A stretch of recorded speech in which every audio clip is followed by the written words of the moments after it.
اگر انہیں بھنک بھی پڑ جاتی تو وہ میرے ٹکڑے کر دیتے، میرا جنازہ اٹھا لیتے، مگر وحید اللہ کو میری ڈولی اٹھانے نہ دیتے۔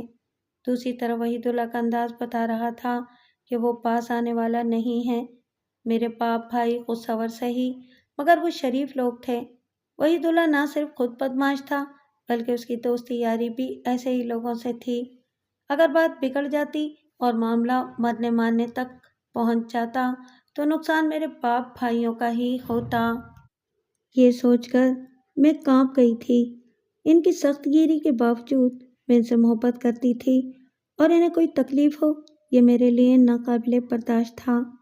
جیسے جیسے میں اس پر سوچ رہی تھی مجھے لگ رہا تھا کہ معاملہ ایک بند گلی میں پھنس گیا تھا اور اس سے نکلنے کا کوئی راستہ نہیں تھا۔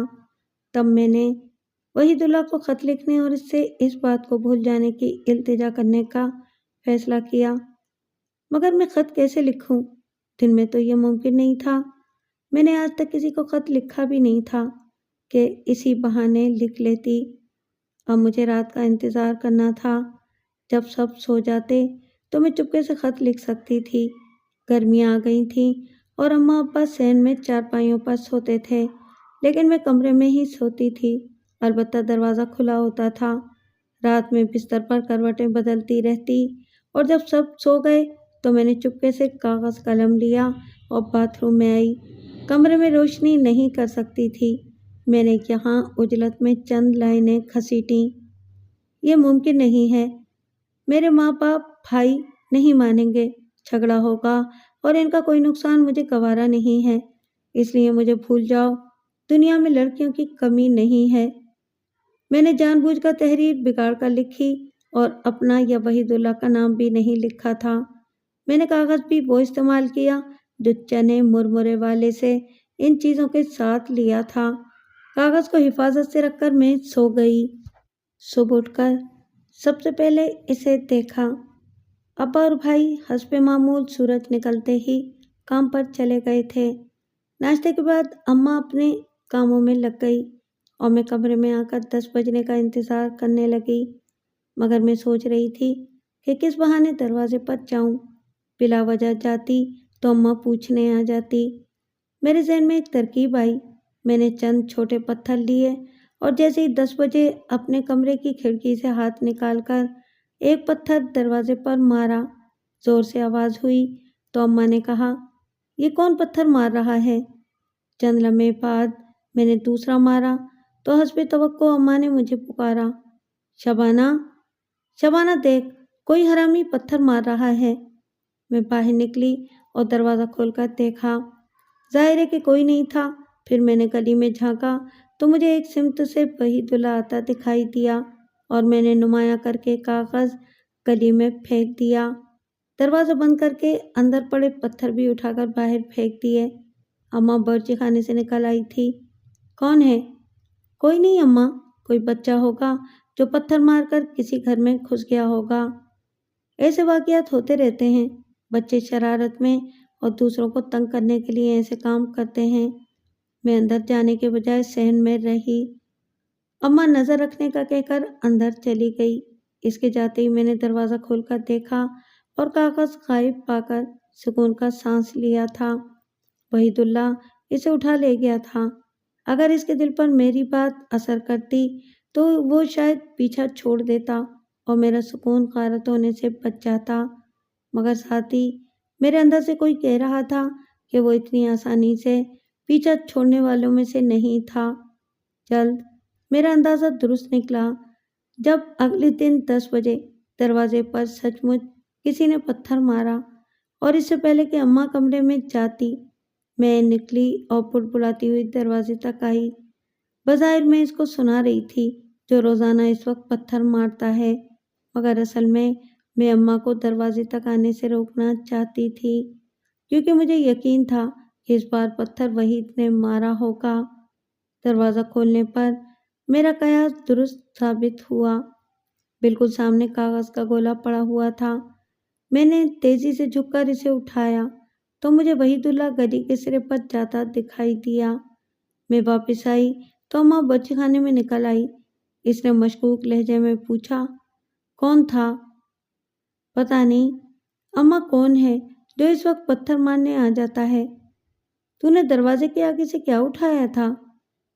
پتھر پڑا تھا، اسے دور کیا تھا۔ میں نے صفائی سے جھوٹ بولا کیونکہ کاغذ میں پہلے ہی گریبان میں ڈال چکی تھی۔ اس بار اماں نے بھی اس نادیدہ فرد کو گالیاں دیں جو تنگ کرتا رہا ہے۔ میں اندر جا کر کاغذ دیکھنا چاہتی تھی مگر اماں کے خوف سے وہیں سین میں بیٹھی رہی۔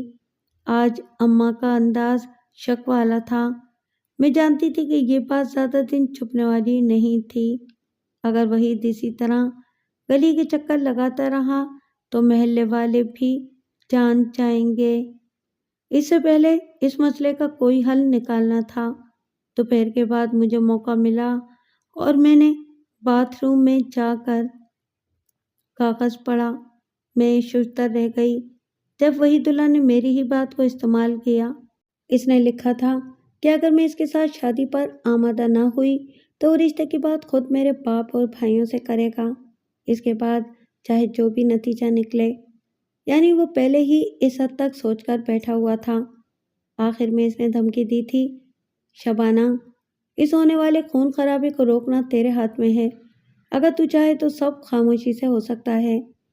رات کی تاریکی تھی، سردی کا آغاز تھا، اس لیے لوگوں نے کمروں میں سونا شروع کر دیا تھا۔ گاؤں کی گلیاں سنسان تھیں، جہاں گرمی میں جگہ جگہ لوگ چارپائیاں بچھا کر سو رہے ہوتے تھے، مگر آج صرف کتے تھے، اور گاؤں کے کتے مجھے اور وحید اللہ کو اچھی طرح جانتے تھے، اس لیے کسی نے بھونک کر یا پیچھے لگ کر دوسروں کو متوجہ نہیں کیا۔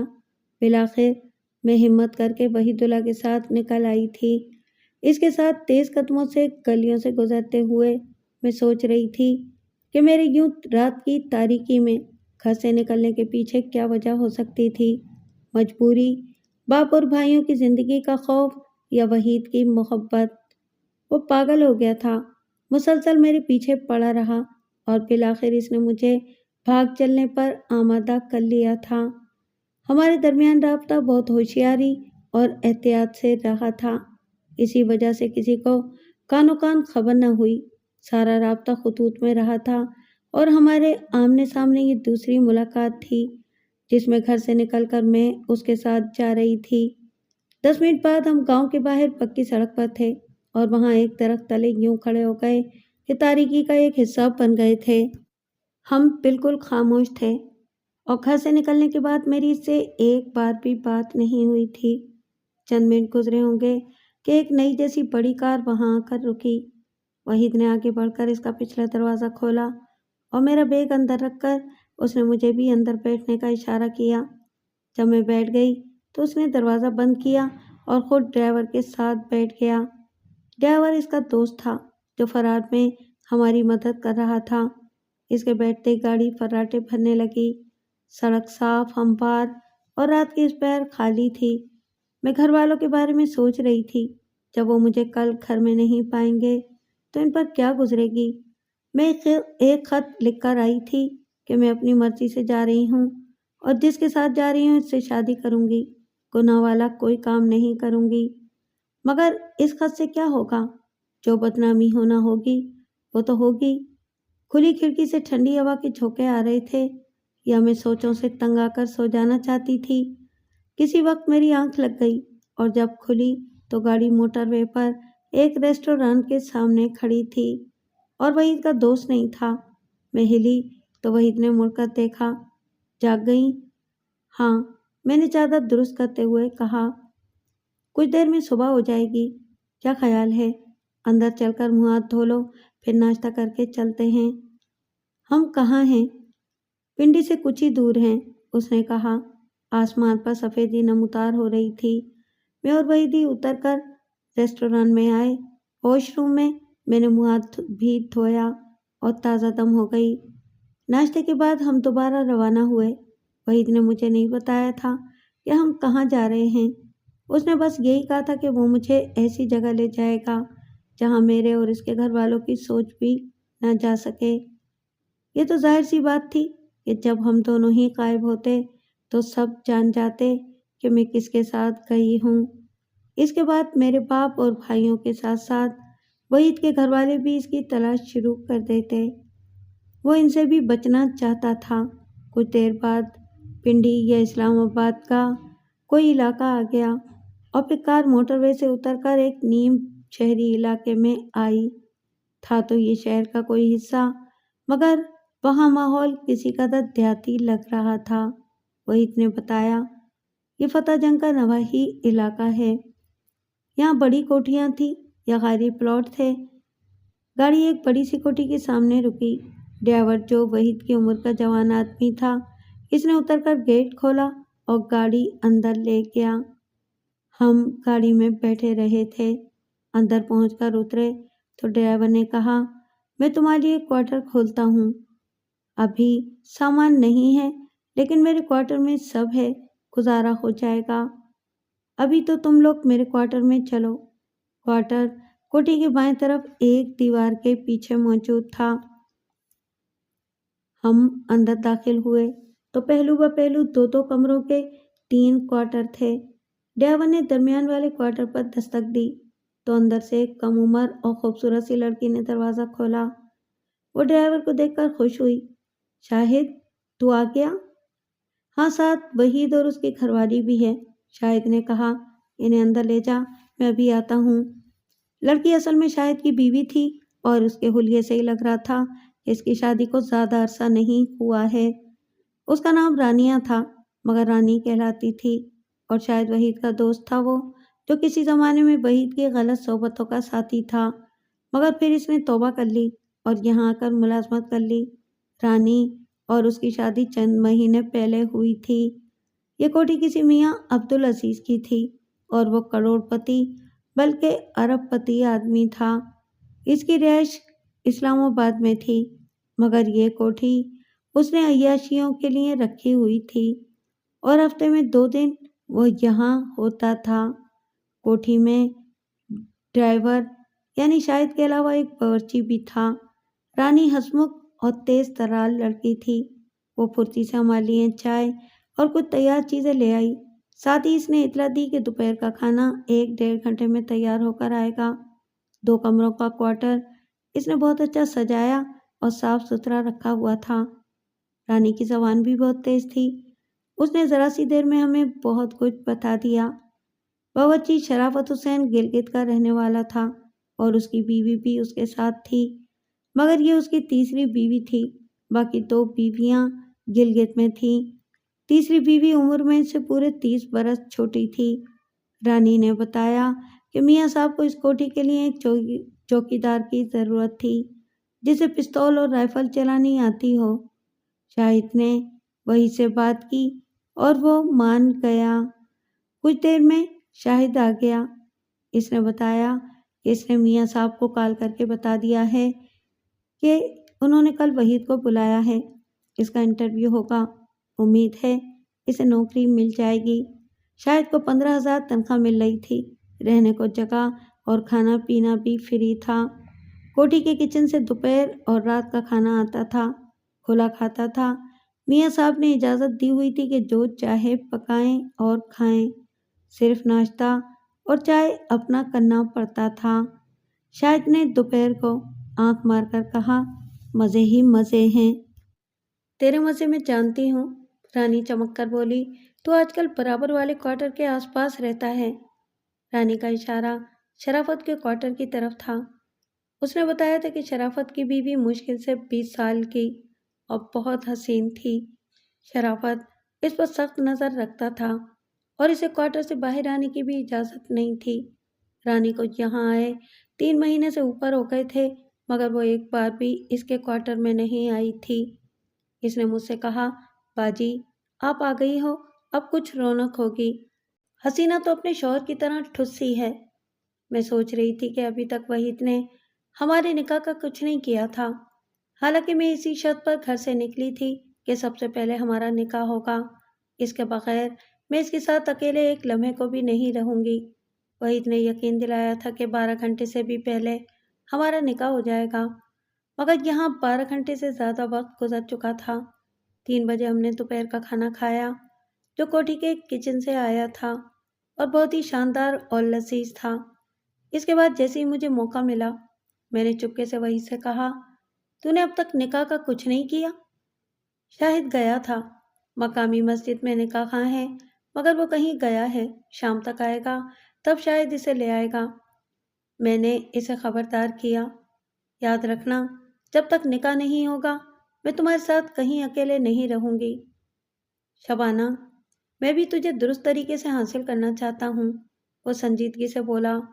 الٹے کام بہت کیے، اب توبہ کر لی ہے۔ اسی شام ہمارا نکاح ہوا۔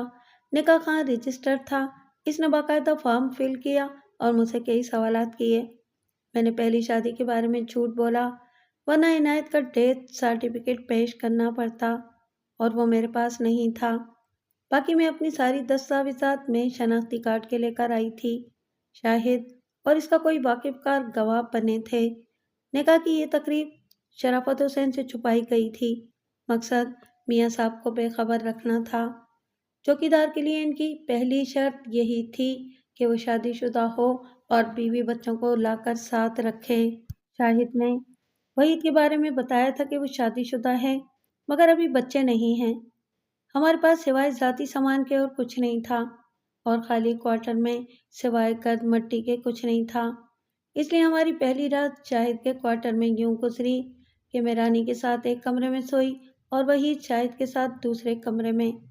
یہاں سردی شدید تھی اور میں موٹے گرم کمبل میں بھی سردی محسوس کر رہی تھی۔ اگلے دن وحید صبح سویرے پہلے شاہد کے ساتھ میاں صاحب کے پاس گیا، اور انہوں نے انٹرویو اور اسلحے کے استعمال کا ٹیسٹ لے کر اسے ملازمت پر رکھ لیا۔ اس نے مجھے کال کر کے اطلاع دی اور کوارٹر صاف کرنے کو کہا۔ جب تک میں نے رانی کے ساتھ مل کر کوارٹر صاف کیا، وہ بازار سے گھر کا سامان لے کر آیا۔ اس کے پاس خاصی رقم تھی، میں بھی لاکھ سے اوپر رقم اور اپنا زیور لے کر آئی تھی، مگر وحید نے مجھ سے کچھ نہیں لیا اور سب اپنا خرچ کیا۔ وہ ایک پرانا ڈبل بیڈ اور گدا، 2 دروازوں والی الماری اور چھوٹی سی ڈریسنگ ٹیبل لایا۔ یہ پورا سیٹ تھا، جو استعمال شدہ ہونے کی وجہ سے سستا مل گیا، مگر پالش ہو کر اچھا لگ رہا تھا۔ تکیے، چادریں اور کچھ فوری ضرورت کا سامان لے آیا۔ اس کے ساتھ 2 نئے کمبل اور ایک گیس ہیٹر بھی لے آیا تھا کہ اس کے بغیر گزارا نہیں تھا، اور یوں ہم اپنے کوارٹر میں رہنے کے قابل ہوئے۔ اس رات وحید پہلی بار میرے قریب آیا، حالانکہ میں ایک دن پہلے ہی اس کی بیوی بن گئی تھی۔ سچ یہ ہے کہ اس کے والہانہ پن اور محبت نے مجھے حیران کر دیا تھا۔ عنایت بھی مجھ سے محبت کرتا تھا، مگر اس میں بھی کبھی ایسا والہانہ انداز میں نے محسوس نہیں کیا تھا۔ وحید کو عورتوں کو رجھانے کا فن بھی آتا تھا۔ یہ فن اس نے بہت سی عورتوں اور لڑکیوں سے تعلقات کے بعد سیکھا تھا۔ میرے پوچھنے پر اس نے خود ہی بتایا، جب میں گھر سے نکلی تو میرے اندر ایک یاسیت اور اداسی تھی، اور یہ اداسی شادی کی پہلے رات تک برقرار رہی تھی۔ اگلی صبح جب میں اٹھی تو میں نے خود کو بالکل مختلف محسوس کیا تھا، اور یہ وحید نے بھی محسوس کر لیا۔ وہ مجھے دیکھ کر مسکرایا اور بولا، آج تو بالکل بدلی ہوئی لگ رہی ہے۔ ہاں، مجھے بہت عرصے بعد لگ رہا ہے کہ میں بدل گئی ہوں۔ وحید خوش ہو گیا۔ تب کہیں باہر چلتے ہیں، گھومیں گے، اور جو سامان لینا ہے وہ بھی لے آئیں گے۔ میں مان گئی۔ یہ سارا دن ہم نے گھومنے میں گزارا۔ شام تک اتنا تھک گئے کہ مارکیٹ جانے کی ہمت نہیں رہی تھی۔ پھر 2-3 دن تک یہی ہوتا رہا۔ سیروں نے اور تفریح نے ہمیں تھکا مارا تھا، مگر ایک عجیب سی توانائی تھی جو ہمیں چین سے بیٹھنے نہیں دے رہی تھی۔ پھر میاں صاحب آ گئے اور اب وحید کو ڈیوٹی پر رہنا پڑتا تھا، تو ان دنوں مجھے موقع ملا اور میں نے آرام کیا، اور پھر گھر کی ضرورتیں اہمیت اختیار کرنے لگیں۔ اب میں رانی کے ساتھ خود جا کر سامان لانے لگی، کیونکہ وحید کو دن میں مستقل گیٹ پر رہنا پڑتا تھا۔ شاید نے اسے خبردار کیا تھا کہ میاں صاحب کبھی کبھی بتائے بغیر بھی آ جاتے ہیں، اسی طرح ان کے مہمان بھی آتے ہیں۔ ان کو ریسیو کرنے کے لیے وحید کا گیٹ پر ہونا لازمی تھا۔ اگر وہ غائب پایا گیا تو اس کی نوکری تو جائے گی ہی، ساتھ ہی شاہد کی شامت بھی آئے گی۔ اس لیے وحید پوری توجہ سے ڈیوٹی کر رہا تھا۔ اس کی ڈیوٹی صبح 8 بجے سے رات 8 بجے تک گیٹ پر ہوتی تھی۔ اس کے بعد وہ کوارٹر میں آ سکتا تھا، لیکن میاں صاحب کے ہوتے ہوئے اسے گیٹ سے ہٹنے کی اجازت نہیں تھی۔ اسے سونا بھی وہیں پڑتا۔ اسی لیے